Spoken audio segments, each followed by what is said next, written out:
আল্লাহ তাআলার কুদরতি পা জাহান্নামের ভেতরে ঢুকিয়ে দিবেন।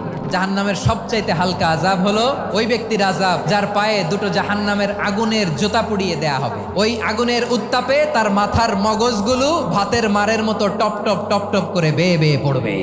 এইটা যদি সবচেয়ে লাইট পানিশমেন্ট হয়, সবচেয়ে হালকা পাতলা সহনীয় আযাব যদি হয়, তাহলে ভয়ঙ্কর তোমার আযাবের কি অবস্থা হবে? জাহান্নামের অবস্থা এত ভয়ঙ্কর হবে, জাহান্নামের ভেতরে লক্ষ লক্ষ কোটি কোটি কাফির মুশরিককে দেওয়ার পরেও জাহান্নাম বলবে হালমিম মাজিদ, আরো আছে নাকি, আরো দাও, আমার ক্ষুধা নিবারণ হয় নাই। জাহান্নামে তো উত্তপ্ত হবে, জ্বলন্ত হবে, ভয়ঙ্কর হবে। জাহান্নামের এক অংশ আরেক অংশকে খেয়ে ফেলবে। আল্লাহু আকবার। জাহান্নামের রক্ষী ফেরেশতারা কি করবে তারা নিজেরাও বুঝতে পারবে না। কোনো কিছুতেই যখন জাহান্নামকে শান্ত করা যায় না, আল্লাহ তাআলা তার কুদরতি পা জাহান্নামে ঢুকিয়ে দিবেন। দেওয়ার সাথে সাথে জাহান্নাম থেকে আওয়াজ আসবে, কাত বিইজ্জাতিকা ওয়া বিকারামিকা, আল্লাহ আপনার ইজ্জতের কসম, যথেষ্ট হয়েছে, আর লাগবে না। সুবহানাল্লাহ।